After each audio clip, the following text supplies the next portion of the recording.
The old man stared at the redhead before sighing. It will be £1 for the commission to be published. Ads by PubFuture. Adrian gave him the money and left, but not before saying goodbye to Marich, nodding his head, but he ignored him again while he continued playing cards with his zombies. Returning to his house, Adrian went back into his room and prepared himself a steak, and while he ate his late lunch the redhead began to think about the plan to follow. Mr. Eye of Wisdom's next party would be in 2 days, so he still had time. The hunter potion only had less than half left to digest, so by using the club to legally go hunting he could digest it during this week or half of next week. Today was Monday, June 5, 1349. 9 days had passed since he woke up in that cave. There was little more than a month left before Mr. Fool fell from the Saphira Castle. He had to find a way to join the Tarot Club for the formulas, materials, information and money.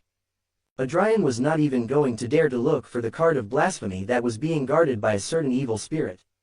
Joining the hunting club got a surprise when he met Mr. Grievous, who was a provoker, so the following formula was assured as long as he was willing to sell it. The fact of meeting Zio was nothing more than her taking him to the party organized by Mr. A. Obviously, Adrian was going to pay her for it, so he didn't have to worry too much about it. With all that planned, Adrian left the house again, and taking a public carriage again, he headed to the forest to hunt. When it was 1800 Adrian managed to reach the forest. He was dressed in a black vest and a simple shirt with his revolver under his left armpit, and he was wearing a belt full of everything he would need for hunting. He had gone shopping for hunting clothes and hunting tools in the 3 days he had searched for the ingredients for the potion. Going deeper into the forest, Adrian wasted no time in beginning to survey his hunting ground. When he was still Joa he always wanted to be a hunter, and he had read several books regarding hunting, but when he reached the age of 16 years old, his tastes changed and he was studying to become an architect like his grandfather. Leaving the past behind, he could use the knowledge of those books to his advantage now. Ads by PubFuture. A hunter always has to be aware of his surroundings and always has to be careful not to become the prey. Sensing signs of digestion, Adrian knew he had found another of the rules of acting. After learning his hunting ground well, Adrian began to look for signs of animals in his surroundings. It didn't take him long to find poop from what appeared to be a deer. Quickly using the hunter's tracking skills, Adrian managed to find the area where the deer was most active. Pulling out the hunting tools, Adrian quickly set up several traps to catch the deer. Climbing to the top of a nearby tree, Adrian waited for the deer to pass through his traps. And so time passed and 6 hours passed that Adrian waited. When they were about to spend 7 hours, a large deer ran past Adrian's traps, activating them. This caused the animal to be suspended upside down in the air with no chance of escape. Adrian, who had been waiting, quickly jumped out of the tree and plunged his hunting knife into the deer's neck, causing the animal's rapid death. Adrian quickly gutted, skinned, and cut what meat he could take with him. He took down what was left of the deer's body and buried it. A hunter does not waste a prey and takes all he can of it. Another of the rules for acting as a hunter was that a hunter has to be patient and wait for the right moment to strike. Another good part of the potion was digested due to hunting and because he managed to discover all the acting rules of the hunter. 2 more hunts and the potion would be fully digested. With everything packed up, Adrian proceeded to leave the forest at 1 a.m. and headed home. This time he had to walk home because the public carriages were only available until 2200. It took him an hour and a half to get home, and the first thing he did was put away the deer meat and skin and lay it out to work with during the week. Taking a shower, Adrian headed to his bed and quickly fell asleep after a productive day. When morning came, a ray of sun fell directly on Adrian's face through the window, which caused him to wake up. "Fuck you, son," thought the redhead. Being a hunter, his body had become stronger, so despite yesterday's activity Adrian woke up full of energy, but this didn't mean he didn't like sleeping. Dressing in a white shirt and a gray vest and placing the revolver under his left armpit as always, Adrian headed to the club. After entering and greeting Robert, who was still reading the book, he headed to the second floor. Charles, Isaac, and Victor were playing cards at one of the tables in the back while they drank some wine. When they saw him, they greeted him and invited him to play with them, so Adrian accepted. While they were playing, Adrian took advantage and tried to bring up topics of conversation. "So tell me how things went for you yesterday." "They have gone relatively well. My wife continues to ask for strange foods, but I always try to satisfy her taste." Once a few weeks ago she asked me for ice cream mixed with steak and fruit salad on a plate. It's fascinating how pregnancy affects a woman's brain, causing her to have such curious cravings. This should be studied more," was Charles's response before he began to babble about different studies that could be done related to pregnancy. Seeing that Charles was lost in his own world, Adrian looked at Isaac and Victor, seeing what things they had to tell. "Honestly, my older children could not make me more proud. They are studying at a university in Tingen, and it is almost certain that they will be able to get a well-paying job when they finish their studies, and my daughter is still in school, although she will soon be graduate. She is obsessed with mechanics, and I hope she can develop that talent when she grows up," was Isaac's response before returning his attention to the game. "I don't know how you can deal with such weird women. Women should stay home and take care of the children instead of thinking about things they don't understand." It was a comment from Victor showing that he was undoubtedly a true believer in the Lord of Storms. After many games in which Charles always won, if they had played for money, Charles would have taken every penny, which shows his IQ, a worthy believer in the God of knowledge and wisdom. When 12:50 arrived, Adrian said goodbye to the men who were preparing to leave somewhere. Going down to the firing range, Adrian saw Grievous, who was shooting at the targets quite easily. "It seems that age has not yet fully reached you, Mr. Grievous. Brad, shut up and get ready to practice. Show me if you remember what I taught you yesterday." "With pleasure." After an hour of practice, Grievous made Adrian take a break. "Not bad, Brat. This time you fired 15 shots in a row on target. Now we can try a more distant target." "Thank you for the compliment, Mr. Grievous. It was not a compliment, and now get your butt up and the break is over." This time the target was 25 meters away and Adrian only managed to hit 29 of 40 shots. "I'm done with class. I'll see you tomorrow, and you better do better than today's disaster." Nodding, Adrian left the shooting range, and saying goodbye to Robert, who was still reading the book, he headed to Braveheart's bar. Entering the bar, which was somewhat quiet for 4 p.m., Adrian went and sat at a table prepared in the far right corner of the bar to wait for the sheriff. But as time passed, no one with Zio's characteristics entered the door, but this did not bother Adrian. After all, a hunter had to be patient above all things. 11 p.m. arrived and no one managed to bring Zio, and Adrian left the bar and headed home. Entering the kitchen, he cooks the deer that he hunted yesterday and accompanies it with a glass of water. It must be because he was the one who hunted the deer, but this food tasted especially delicious. After eating everything and washing the silverware, Adrian took a bath and went to sleep. On the morning of Wednesday the 7th, Adrian woke up and, getting ready, returned to the club. Greeting Robert, who was still reading the book that was making Adrian want to read it to see what it was all about. When he went up, he saw that apparently, no one was there. Going down and heading towards Robert, he asked him where they were. "Oh, they must have forgotten to tell you, but they have issues with their jobs, so they won't be able to attend the club for a few days." "And what about Mr. Grievous? Is he available in the morning?" "I'm sorry, Mr. Adrian, but Mr. Grievous is not available today either. He will just be back tomorrow. That old man told me to come, and in the end, it turns out that it is his day off." "Then I'm going out again, Mr. Robert. I'll see you again tomorrow."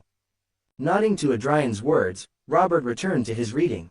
Seeing that it was barely 7 a.m. and that he only had to be at the Braveheart's bar at 4 p.m., Adrian quickly went to the bar to let them know that today he would be at the bar at 8 p.m. regarding the commission. After that, Adrian quickly went home and grabbed his hunting gear to go back to the forest. It was 8:30 in the morning when Adrian arrived at the forest.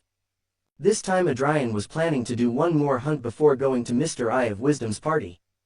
So going deeper than last time, Adrian, after spending an hour analyzing the terrain and finding the trail of 2 large animals. After identifying the tracks of one of the animals, an extremely crazy idea came to his head. The first thing he did before starting it up was to see the tools he had with him and see that everything was in order. He also checked his revolver and made sure it was loaded. Quickly following the trail of the animal, Adrian managed to find it. This one was trying to catch fish in a small lake in the woods. This was a large animal covered in black fur and Adrian's current prey. Adrian was planning to hunt a bear. Seeing the size of the bear, Adrian wondered if he had gone completely crazy to do what he was going to do. But realizing his own weakness and how he wanted to be sequence 7 before Mr. Fool brought all kinds of problems to Backlund, he decided that he needed to be faster. So, meditating to calm down quickly, he went into the forest to prepare the welcome for the bear. After an hour, when the bear was frustrated that he couldn't catch any fish, Adrian came out to the plain with a wooden spear that he had sharpened. Seeing this, the bear began to growl as a warning, but this hardly matters to Adrian, who simply stopped about 30 meters away from the bear, causing it to growl more loudly. With his heart beating rapidly and all his senses wide open, Adrian prepared himself for the third most crazy thing he had done since he woke up in this world. He grabbed a good-sized stone from the ground and threw it into the bear's face. This caused the bear to let out a loud roar and chase after Adrian. Seeing this, the redhead smiled and ran into the forest, always making sure the bear followed him.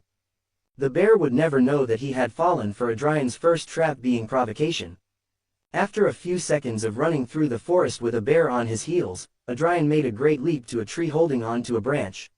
Seeing this, the bear tried to ram the trunk, but before reaching it, he tripped over a rope that was stretched out and trapped his legs.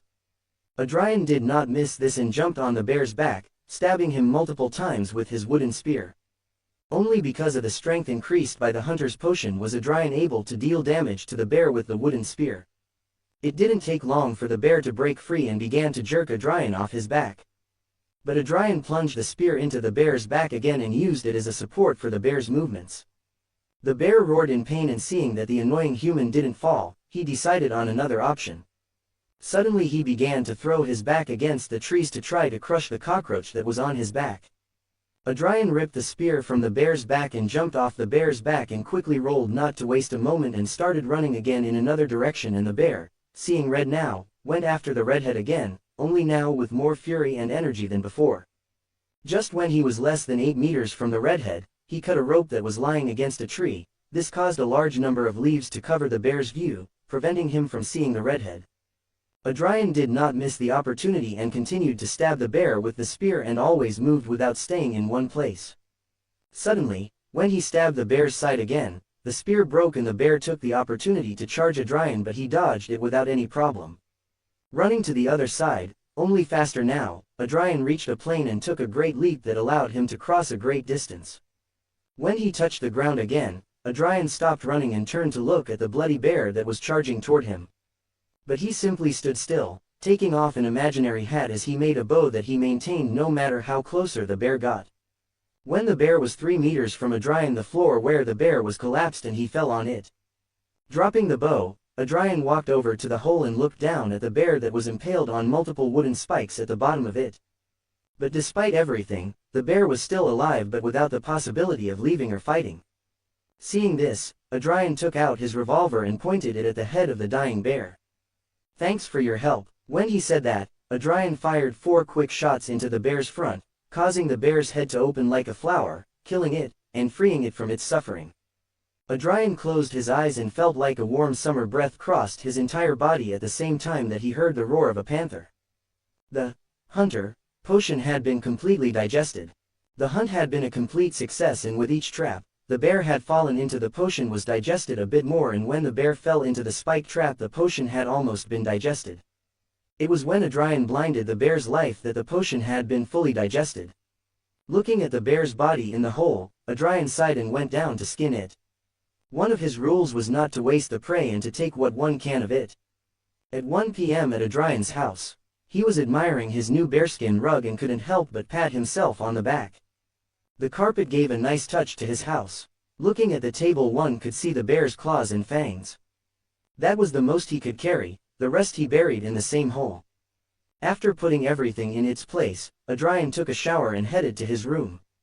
In the middle of this Adrian could feel the changes that the digestion of the potion had brought, and they were very significant. His senses sharpened even more and his strength increased again as well. He could tell that the speed and ease with which he could cheat had increased greatly. Sighing, Adrian simply went to the kitchen to make himself lunch while he waited for 5 p.m. He took advantage and opened the newspaper that he had bought to read while he ate. Mysterious murders in East Backlund already count 13 victims, and mysterious disease takes the lives of 4 people. Sighing, Adrian put the newspaper aside, quickly finished his meal and began to set more traps around his house. It seems that the witches had already arrived. When 5 p.m. arrived, Adrian arrived covered in his mask and cloak. Standing in front of the door, Adrian raised his hand and gave 3 long blows with an interval of 2 seconds and 9 short blows with an interval of 5 seconds. The door was opened and Adrian entered and, arriving at the room,